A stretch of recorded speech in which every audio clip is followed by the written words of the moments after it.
નમસ્કાર દર્શક મિત્રો, જનઅર્પણ ન્યૂઝમાં આપનું સ્વાગત છે। પ્રતાપનગર પોલીસ હેડક્વાર્ટર્સ તાલીમ કેન્દ્રની પાછળ ભંગારના ગોડાઉનમાં બન્યો આગનો બનાવ। વડોદરાના પ્રતાપનગર તાલીમ કેન્દ્રની પાછળ ભંગારના ગોડાઉનમાં ગાડીના સ્ક્રેપમાં લાગી આગ લાગવાની ઘટના બનતાની સાથે જ તાત્કાલિક ફાયર વિભાગને જાણ કરવામાં આવી હતી। ફાયર વિભાગની ટીમ સ્થળ ઉપર આવી પાણીનો મારો ચલાવી આગ ઉપર કાબૂ મેળવવાનો પ્રયાસ હાથ ધર્યા હતા, જેમાં તેમને ભારે જહેમત બાદ સફળતા મળી હતી।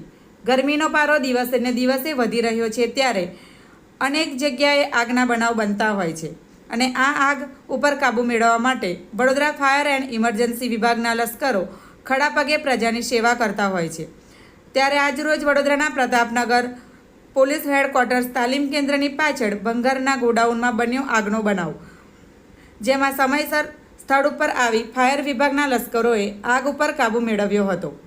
નોંધનીય બાબત એ છે કે આ બનાવમાં કોઈપણ પ્રકારની જાનહાનિ હાલમાં સામે આવી નથી। ત્યારે ગરમીના પારાના કારણે તેમજ જાડી જાગરા હોવાથી આ આગનો બનાવ બનતા પામ્યો છે તેવી પ્રાથમિક માહિતી છે।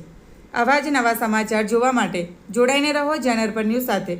અમારી ચેનલને લાઇક કરો, શેર કરો, સબસ્ક્રાઈબ કરો। ધન્યવાદ।